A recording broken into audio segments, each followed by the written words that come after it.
G'day there, trendsetters. Welcome to the Omer in relationships. We are in the week of Netzach, the week of the spiritual attribute of tenacity, endurance, and victory.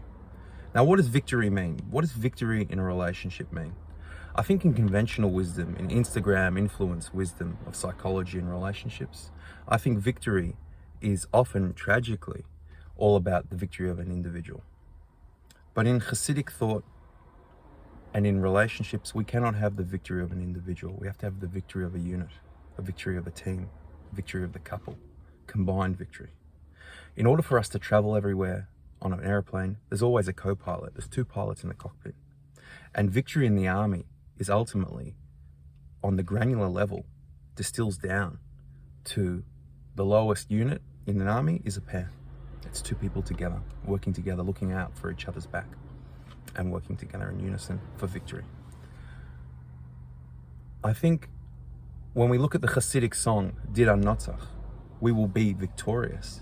Again, it's talking about a combined victory, a team victory. We don't go anywhere alone.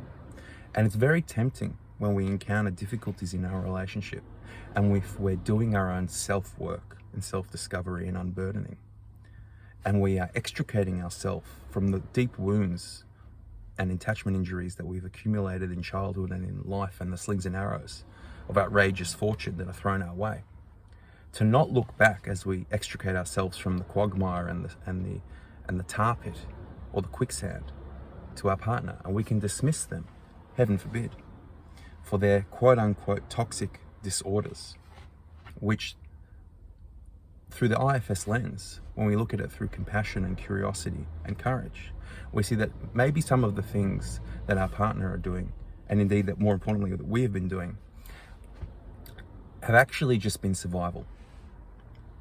Firefighter activities, protective parts, taking on very difficult roles that they needed to take on to survive, to deal with their traumas of their upbringing, their attachment injuries, whatever they needed to do to survive and get them to this day.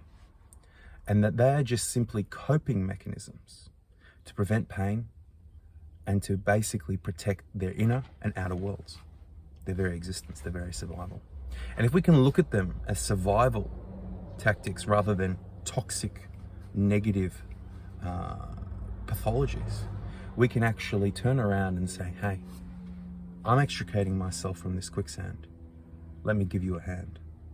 And we can turn around, and rather than leaving them behind and thinking that that's victory, we can look at victory that's combined, victory that's teamwork, victory that's pair-driven.